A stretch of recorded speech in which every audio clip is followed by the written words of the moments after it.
Savoir l'Esprit du Seigneur, il doit reconnaître en ce que nous disons ici, que la femme n'a pas le droit d'enseigner la parole du Seigneur, que cela c'est un commandement du Seigneur. Si quelqu'un ne veut pas reconnaître ça, si quelqu'un ignore ça, c'est que le Seigneur, le créateur des cieux et de la terre, l'auteur de cette parole, ne le reconnaît pas. Fidèles téléspectateurs, bienvenue à ce nouveau numéro, toujours avec notre émission intitulée « À la lumière de la Bible ». Nous disons « À la lumière de la Bible » parce que tout ce que nous allons dire ici sera basé sur les Écritures. Nous vous saluons dans le nom précieux de notre Seigneur Jésus-Christ. Que la paix de notre Seigneur Jésus-Christ soit votre partage de partout où vous nous suivez à ces instants. Nous présentons nos excuses pour cette longue absence. Depuis le mois d'avril, finalement, nous avons fait le tournage de notre émission. Mais qu'à cela ne tienne, aujourd'hui, nous sommes encore revenus, toujours avec notre thème de la fois dernière. La Pâque, c'est la mort de Jésus-Christ comme agneau de Dieu ou c'est la résurrection de Jésus-Christ. Toujours avec le frère Gabriel. Bonjour frère Gabriel. Bonjour frère Grâce. Comment la santé?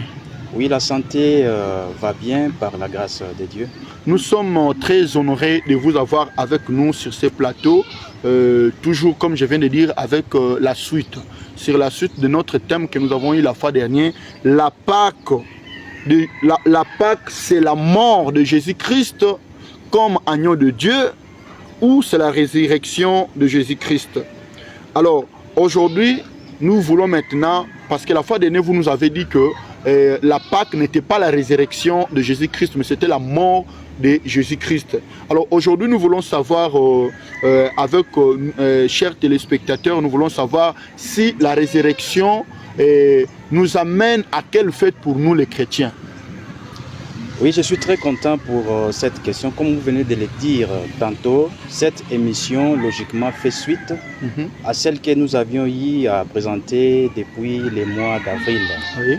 Et là, nous avions parlé, nous avons fait montre, d'après les Écritures, avec l'enseignement aussi biblique, selon ce que l'apôtre Paul nous avait fait voir dans 1 Corinthiens chapitre 5, Oui.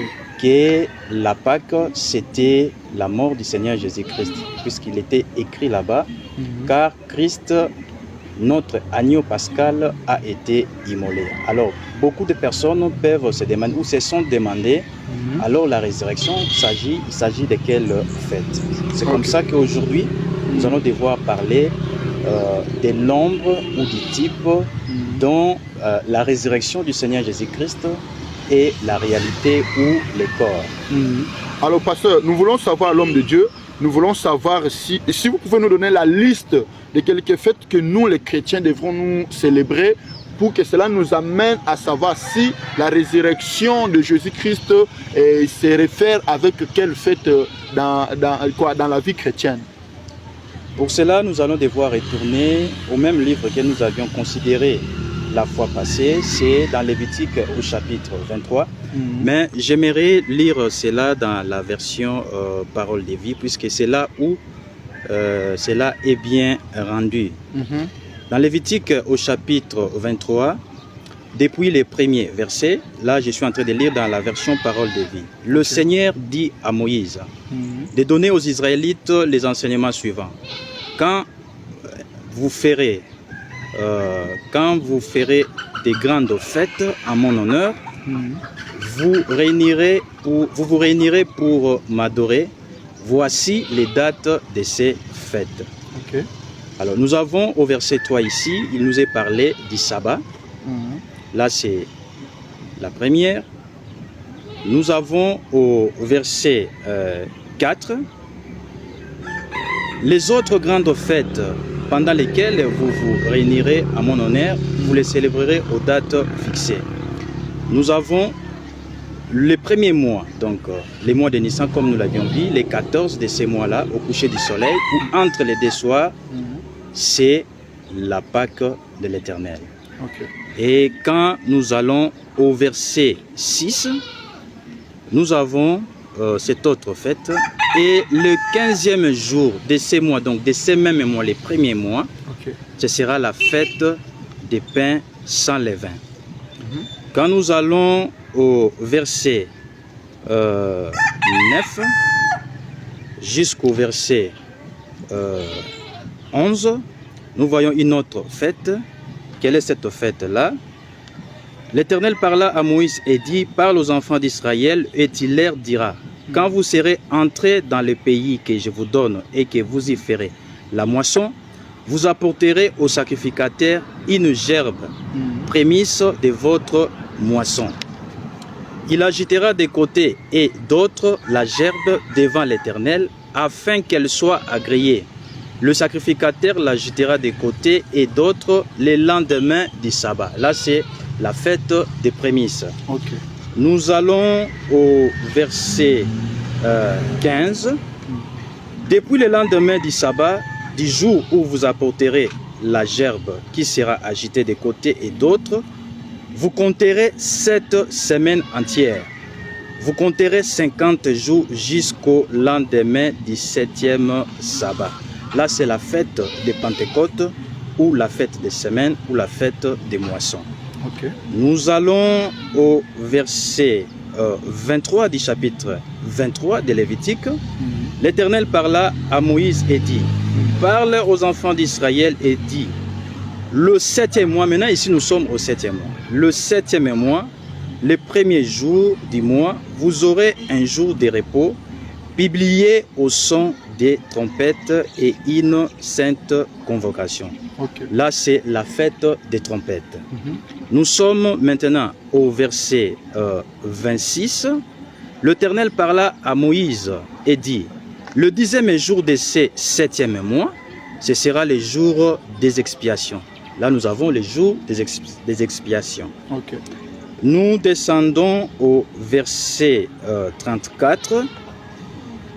Depuis, on peut prendre le verset 23, et 33 plutôt. L'Éternel parla à Moïse et dit, parle aux enfants d'Israël et dit, le 15e jour de ce 7e mois, ce sera la fête des tabernacles. Donc, ces différentes fêtes que nous venons de voir ici, qui ont été énumérées dans Lévitique 23, nous avons les sabbats, nous avons la Pâque, nous avons la fête des pains sans levain, nous avons la fête des prémices, nous avons la fête des Pentecôtes, nous avons le jour d'expiation, nous avons la fête des trompettes et nous avons la fête des tabernacles. Okay. Alors là, c'est dans l'Ancienne Alliance. Comme nous l'avions lu et nous l'avions dit aussi la fois passée, dans Colossiens 2, au chapitre 2, le verset 16, là, l'apôtre Paul nous avait dit ceci, que personne, au verset 16, que personne donc ne vous juge au sujet du manger ou du boire ou au sujet d'une fête. Or là, nous avons lu les différentes fêtes. Voilà. D'une nouvelle ligne ou des sabbats. Nous avons vu aussi les sabbats là-bas. C'était l'ombre des choses à venir, mais le corps est en Christ. Donc, d'après ce passage de l'Écriture, d'après l'enseignement de l'apôtre Paul, nous avons vu que la réalité de la Pâque dans la Nouvelle Alliance, c'est la mort du Seigneur Jésus-Christ. Maintenant, nous devons découvrir la résurrection du Seigneur Jésus-Christ correspond à quelle fête parmi les fêtes que nous venons de lire dans Lévitique chapitre 23. Ok, l'homme de Dieu. Maintenant, que dire de la résurrection de Jésus-Christ? Merci aussi pour cette question, puisque nous sommes en train de parler de la résurrection du Seigneur Jésus-Christ, que beaucoup de chrétiens pensaient que ça correspondait à la fête de la Pâque. Okay. Pour ce qui concerne la résurrection du Seigneur Jésus-Christ, nous disons ceci, cette résurrection du Seigneur Jésus-Christ n'est pas à confondre avec celle de Lazare, que nous pouvons lire dans Jean chapitre 11. Nous ne pouvons pas non plus la confondre avec la résurrection de la fille de Jaïrus que nous pouvons lire dans Luc 8, ou de la résurrection de la femme de la Sunamite que nous pouvons lire dans les livres des Deux Rois. Parce que là, ils étaient ressuscités, mais bien évidemment, plus tard, ils étaient encore décédés. Oui. Nous ne pouvons pas non plus confondre cette résurrection du Seigneur Jésus-Christ dont nous voulons parler, qui correspond à l'une des fêtes là dans l'Ancienne Alliance. Nous ne pouvons pas la confondre avec la résurrection de notre être intérieur. Nous ne pouvons pas la confondre. Cette résurrection de notre être intérieur, nous pouvons voir cela dans Jean chapitre 5, le verset 24-25. Là, le Seigneur Jésus-Christ dit ceci. C'est lui qui écoute ma parole et qui croit à celui qui m'a envoyé, ne vient point en jugement. Il a la vie éternelle. Il est passé de la mort à la vie. Donc, il est ressuscité. Mais il s'agit d'écouter réellement la parole du Seigneur Jésus-Christ. Pas ce que quelqu'un pense de lui-même. Mais il faut que vous soyez sûr que ce qu'on vous enseigne là, ce qu'on vous prêche là, vient de Jésus-Christ ou vient de la parole du Seigneur pour que vous ayez réellement la vie. Donc, je disais que nous ne pouvons pas confondre cette résurrection du Seigneur Jésus-Christ dont cela est les prémices ou correspond à la fête, l'une des fêtes de l'Ancienne Alliance, avec cette résurrection de notre être intérieur. Mais la résurrection du Seigneur Jésus-Christ, dont nous voulons parler, c'est ce que nous pouvons voir dans les livres ou la première épître de l'apôtre Paul aux Corinthiens, au chapitre 15. Cette résurrection, c'est ce que nous pouvons voir là. Voilà ce qui est écrit là-bas.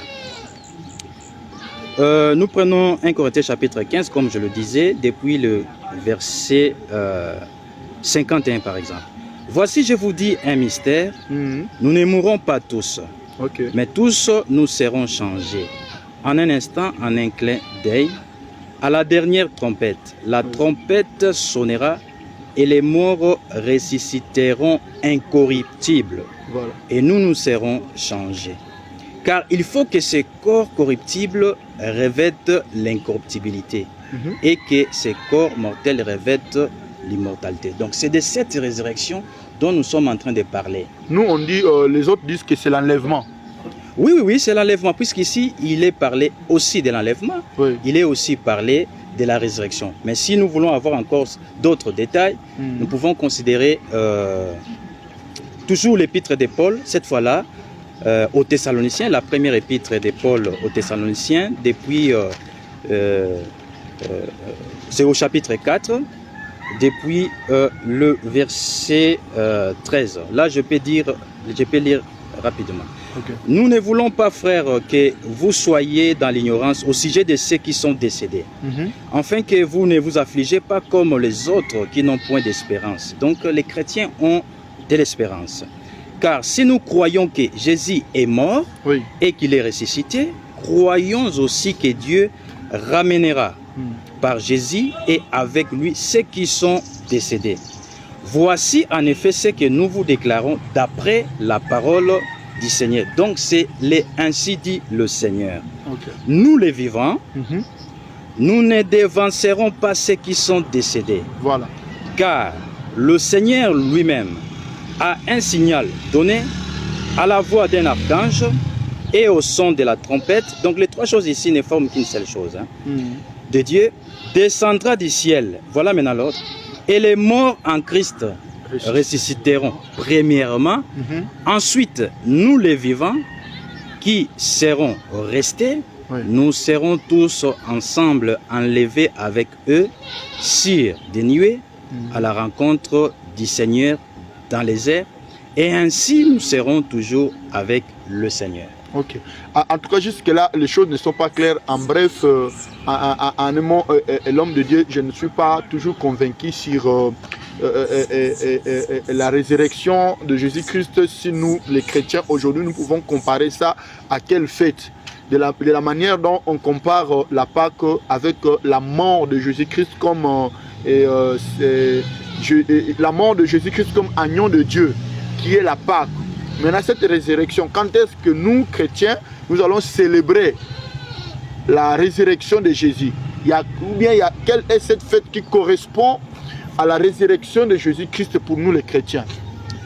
Oui, c'est une bonne question. Comme je le disais tantôt dans ma présentation, dans l'introduction, que cette émission fait suite à celle qu'on a déjà eue en premier.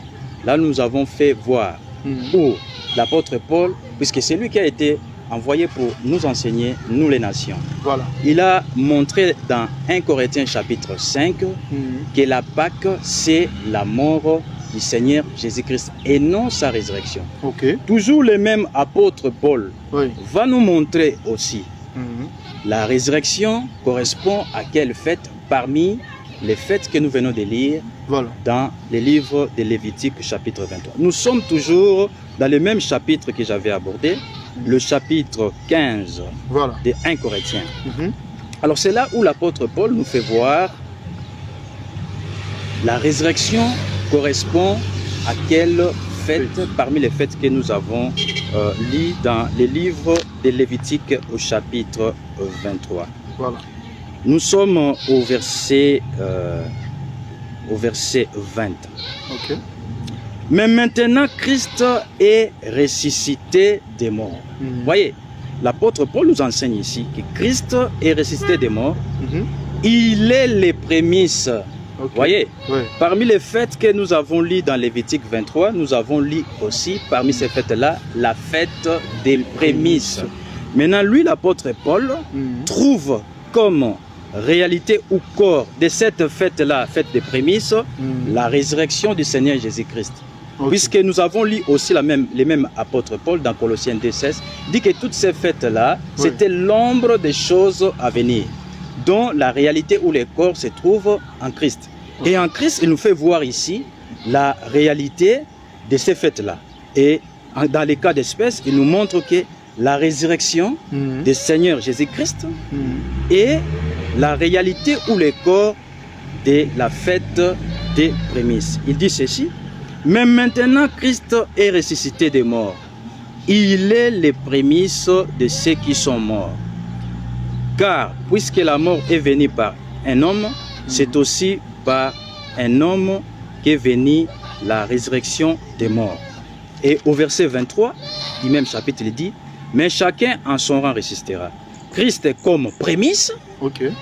Et puis, ceux qui appartiennent à Christ lors de son avènement. Nous pouvons aussi retrouver ça dans Colossiens 1. Là, il parle que le Seigneur Jésus-Christ est le premier-né d'entre les morts. Donc, les prémices. Voilà donc la correspondance. La résurrection correspond à la fête des prémices dans Lévitique 23 et non à la fête des Pâques. Le même apôtre Paul, qui a été mandaté par le Seigneur pour nous enseigner, nous les nations, nous a éclairé, nous a enseigné. Personne, je dis bien personne sur la terre, n'a le droit de changer cet enseignement. Il nous a fait voir que dans 1 Corinthiens 5, la mort du Seigneur Jésus-Christ, c'est ce qui correspond à la fête des Pâques. Et dans 1 Corinthiens 15, c'est sa résurrection qui correspond à la fête des prémices. Mais maintenant l'homme de Dieu sait que la résurrection de Jésus-Christ n'est pas célébrée du tout, parce que la fête de Pâques est plus célébrée aujourd'hui puisque la fête de Pâques. Alors que la Bible nous dit que si Jésus-Christ n'était pas ressuscité de mort, notre foi allait être vaine. Alors que la majorité, on célèbre la Pâque qui est la mort de Jésus-Christ. Mais la résurrection de Jésus-Christ, souvent, on n'en célèbre pas. Tout ça, c'est parce que les gens ne sont pas enseignés véritablement. C'est comme ça que nous avons estimé bon de pouvoir apporter notre modeste contribution. Pour ce qui concerne la résurrection, une fois que nous avons découvert son sens ou bien son type, nous avons dit que c'est les prémices, c'est la fête des prémices, c'est ça le type, ou c'est ça l'image, mais c'est la réalité, c'est la résurrection du Seigneur Jésus-Christ. Nous les chrétiens, nous sommes obligés de croire que le Seigneur Jésus-Christ est réellement ressuscité. Pourquoi nous sommes obligés de croire cela? Parce que lui étant ressuscité comme étant les prémices, ça veut dire que nous les chrétiens, nous avons l'espérance que nous aussi, nous allons ressusciter comme étant la masse de la récolte. Vous voyez? Donc, chaque chrétien, c'est comme ça que l'apôtre Paul, quand nous avons lu dans 1 Thessaloniciens au chapitre 4, il dit que si nous croyons que le Seigneur Jésus-Christ, ou Dieu a ressuscité le Seigneur Jésus-Christ, il dit que nous devons aussi croire. Voilà. Nous devons aussi croire que Dieu va ramener par le Seigneur Jésus-Christ ceux qui sont décédés. Je peux relire ça, c'est au chapitre 4, le verset 14. Car si nous croyons que Jésus est mort, voilà, et qu'il est ressuscité, mais il est ressuscité comme étant les prémices. Voilà. Quand nous croyons comme ça, ça nous donne de l'espérance que nous aussi, nous allons ressusciter. Si nous croyons que Jésus est mort et qu'il est ressuscité, croyons aussi que Dieu ramènera par Jésus et avec lui ceux qui sont décédés. C'est comme ça que le chrétien ne peut pas vraiment s'attrister à l'excès lorsqu'un chrétien quitte ce monde ici. Parce que nous avons cette ferme espérance ici qu'au retour du Seigneur Jésus-Christ, les morts en Christ vont ressusciter comme nous l'avons lu, mais incorruptibles. Ils ne vont pas ressusciter pour mourir encore. Ils vont ressusciter incorruptibles. Et nous qui serons gardés encore en vie en ces temps-là, nos corps seront changés, passeront de la mortalité à l'immortalité, de la corruptibilité à l'incorruptibilité, et ensemble avec eux, nous monterons à la rencontre du Seigneur Jésus-Christ dans les airs. Ok, donc, chers téléspectateurs, ici, si je comprends bien, l'homme de Dieu est en train de nous dire que la Pâque que nous célébrons n'est pas la résurrection de Jésus, mais c'est la mort de Jésus-Christ comme agneau de Dieu. Alors que la résurrection de Jésus-Christ, nous ne la célébrons pas pendant cette période de la Pâque, mais seulement que nous devrons être toujours dans la joie. Le fait de savoir que Jésus-Christ est ressuscité d'entre les morts, nous aussi, parce que nous croyons en lui, parce que nous sommes chrétiens, un jour, nous serons aussi ressuscités si nous mourrons en Jésus-Christ. Ou soit si nous ne mourrons pas encore comme ça en chair, mais le jour de l'enlèvement, ça sera d'abord les morts en Jésus-Christ qui seront enlevés en premier, et après, ceux qui seront vivants, qui auront la marque de Jésus-Christ en eux, ils seront aussi, leurs corps seront changés, et après ils seront montés avec Jésus-Christ. Maintenant, nous voulons savoir quels sont les bénéfices de la résurrection de Jésus-Christ. Les bénéfices de la résurrection de Jésus-Christ pour nous les chrétiens. Vraiment, c'est une bonne question, mais avant que je puisse répondre à cette question, j'aimerais apporter un peu de l'éclaircissement sur ce que vous venez de dire. Oui. Les morts en Christ ne vont pas être enlevés avant nous, avant ceux qui seront vivants. Mais plutôt, ils vont ressusciter en premier, oui. Et ceux qui seront en vie, d'après ce que nous venons de lire, ça. Oui, ça, vont devoir changer, avoir leur corps changé, et ensemble, et ceux qui viennent de ressusciter et ceux qui étaient vivants dont les corps ont été changés vont monter en enlèvement ensemble. Voilà un peu comment les choses vont devoir passer. Maintenant, quant à la question, celle de savoir quel est ou quels sont les bénéfices que nous avons par la résurrection du Seigneur Jésus-Christ. Ce que nous pouvons dire toujours en lisant là où nous étions, dans 1 Corinthiens au chapitre 15, voyons ce que l'apôtre Paul dit à ce sujet. Au verset 17, il dit ceci. Et si Christ n'est pas ressuscité, votre foi est vaine. Vous êtes encore dans vos péchés. Mais Christ est réellement ressuscité. Ça veut dire que notre foi n'est pas vaine et nous ne sommes plus dans nos péchés. Cela revient à dire qu'il a accompli bel et bien son œuvre d'expiation. Et nous pouvons encore compléter une autre écriture à ce sujet. Romains au chapitre 4, le verset 25. Il est écrit ici, lui Christ, il a été livré pour nos offenses et est ressuscité pour notre justification. Alors j'aimerais aussi insister sur un autre point, le bénéfice en question, c'est de l'espérance de la résurrection des chrétiens. C'est ce que nous avons lu dans 1 Thessaloniciens au chapitre 4, que c'est de l'espérance que nous avons. Si nous croyons que le Seigneur Jésus-Christ est ressuscité, nous devons croire aussi. Cela nous donne de l'espérance que Dieu va ramener par Jésus-Christ ceux-là qui sont décédés. Cela nous donne de l'espérance. Et à ce sujet, nous pouvons encore dire ceci. Quand nous